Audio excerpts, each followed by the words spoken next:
and welcome to the Rose Colored Path podcast. Thank you for joining us today. I have a very special guest here. Her name is Phaedra Pistone, and she's the current United States of America Mrs. South Carolina. Hi, Phaedra. Hi, Candace. How are you? I'm great. Thank you for being here. Thank you so much for having me. I'm excited to be here. You have some very exciting news. Yes. Tell me. So as you said, I'm the current United States of America's Mrs. South Carolina, competing for the national title next month in February, going back to my home, my birthplace, San Antonio, Texas. So I'm so excited to do that. I haven't been back since I lived there for a couple years after being born. And it's been a bucket item for me, so I get to check that off in February. I'm so excited to do that, to meet some new ladies and just share what the journey's about. I love me a Texas woman personally, being from Texas. Right? Love it. Those Texas gals are super strong. That's right. But us Carolina girls were really classy. That's right. That is so true. So you got the best of both worlds. You're strong and classy. Yes, thank you. My mom says I'm special, so I'll take that too. She's right. So, okay, tell me, you're doing the Mrs. Yes. Circuit, so you're married. Yes. I am married to my awesome race car driving, real estate selling husband, Tom, of almost 6 years. And we have 3 sweet little fur babies, Harley, Crew, and Pesci. And I own a bridal boutique. So I do bride stuff. I've been helping brides say yes to the dress for about 13 years now. And I love pageantry. I'm a 2-time breast cancer survivor. Wow, tell us about that. So I was first diagnosed in 2016. I chose to do a lumpectomy at the time. And then in 2019, April of 2019, I was diagnosed a second time.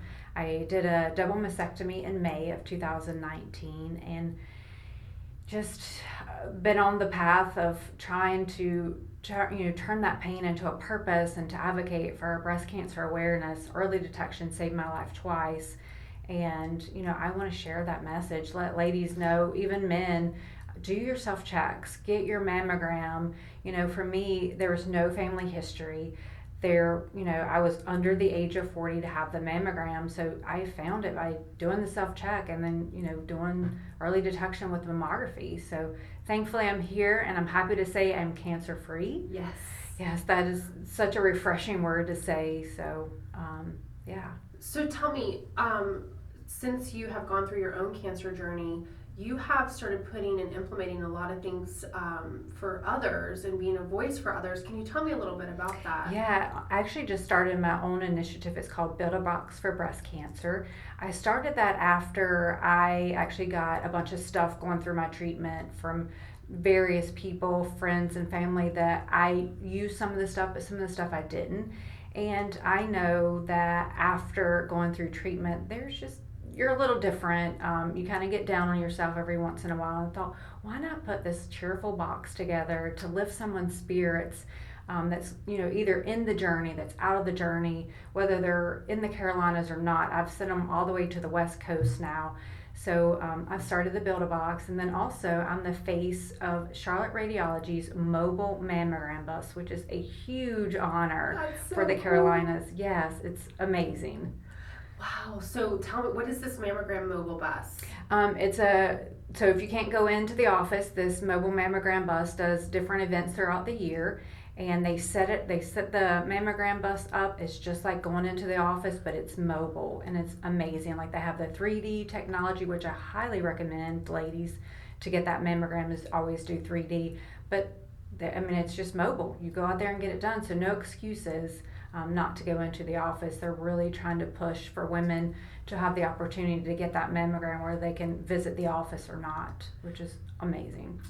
I'm so amazed to hear you speak about all of this because, me being a breast cancer survivor also, you're just so knowledgeable about this subject and about your platform, and there's just so much passion here.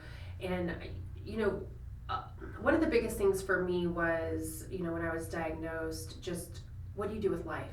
Like, what happens to life after that? And so I want to hear about your experience with breast cancer and how you continue to move forward and press on.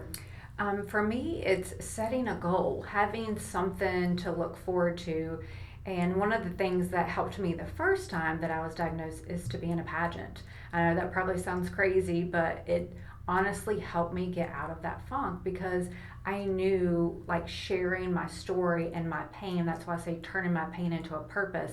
It just gave me this shiny microphone, the crown and sash, to share that with so many other people, hear their stories, and it's just been healing. And that's why I love and so honored to be a part of this system, is because, she gives us that platform to be able to share it with so many people, and I'm just excited for it. And I have enjoyed watching your journey and Thank you. how you've been such a voice. And I think recently I saw something, you were on TV. Yes, I also did a commercial, Find Your Reason, with Charlotte Radiology, to talk about mammograms. Like, what is your reason for getting your mammogram? And for me, it's to continue to live another day and to celebrate life, because being diagnosed a second time, it really, really wakens you, and your eyes are more open than they were the first time, because no one's promised tomorrow, and it can happen to anybody. I know when my husband and I found ourselves sitting in front of those two doctors, hearing those words the first time, my life changed in an instant. And just like with anything, like tomorrow could be totally different. I may not have the capacity that I have today to live. And, I just really use that and stress that to people when I meet them, like, live, celebrate, be happy, do what you want to today, because no one's promised tomorrow. And you and I have talked, personally, and we've shared the similarity that neither of us had the family history. That's right.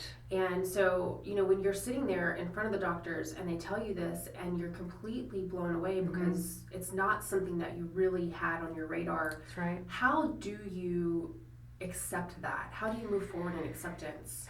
Great question, because, when we were sitting there, in my mind, all I wanted to do, of course I was crying, but like everything just sank in my body. And it's like, cancer is something that we don't choose. It chose me, chose you. And it's hard to accept, but knowing that if I share my story and if I advocate for breast cancer awareness, I'm saving someone's life. And I know I've reached so many women already that reach out to me and say, hey, I went and got my mammogram because of you. And I'm like, oh my God, like, that is just wow. Mm-hmm. And so just having those little things in my life come up just, keeps me going, knowing, like, never give up, because you never know who you're inspiring, who you're helping, whose life you're saving. So I'm hearing everything that you've already done already. Mm-hmm. And this is, the mammogram bus and the commercial and the boxes that you're putting together for people. So let's talk hypothetically. You get the national crown. What are you going to do? Continue definitely doing what I'm doing, but on a bigger scale. So, not just throughout the Carolinas, because now, I'm through the Carolinas with the box. It's letting me take it across America, which I'm so thankful for. But also, I would love it so much if I could be that person that helps women get a mammogram free, period. Like, no questions asked. Like, you can get it at any point and any time. That, I would say, is probably huge for me, and top of my list is to be able to say, hey, these women are getting a free mammogram because of something that I started, something that I did. And it's going to take, a team to do that. And I feel like this system offers that. And I'm just so excited. Like, their motto is empower, inspire, and uplift. And that's what I'm all about. And I'm just excited for this next chapter. I just really believe, like, you're a renegade in this, and just such a hero. And because of women like you and the voice that you've had, I was able to know about early detection and self-checks because, like you, I was also too young to get a mammogram, and nobody was thinking that my symptoms were from having breast cancer. So I personally can be a voice to say, like, this is a needed platform. It's a needed movement that really needs to spread across our country. Yes. So, as you know, probably over 260,000 women are going to get diagnosed with breast cancer this year. And that is not acceptable. We need to find a cure. We need to find ways that we're saving lives. And I'd like to speak about, with trying to advocate for the free mammograms. I don't want a woman to have to worry about paying for her gas or a meal because she can't afford the mammogram. I don't want her to have to worry about that. I want her to be able to get that, whether she's going into the office or on this mobile mammogram. I'm a huge advocate for that because I know it can save their life. Phaedra, I just think it is so beautiful what you're doing for like not only the area that we live in, but also across the country. And I'm just cheering for you as you go to San Antonio next month. And I just really am rooting that you come back with that national crown so that you can go on and do this on a bigger platform. That would be an honor. I'm excited to see. It's all in his hands up there, and if it's supposed to be, it will be. And I'm just excited to take this journey, and hopefully use that shiny microphone to continue this beautiful platform and to reach more people and save more lives. Well, I can personally say you are a phenomenal woman, and I'm so thankful that you are a voice to this amazing cause. Just kick cancer's butt. That's right. Thank you. Thank you for being here with me today. Thank you so much for having me. I appreciate it. Thank you for letting me share my story. Thank you. Thank you.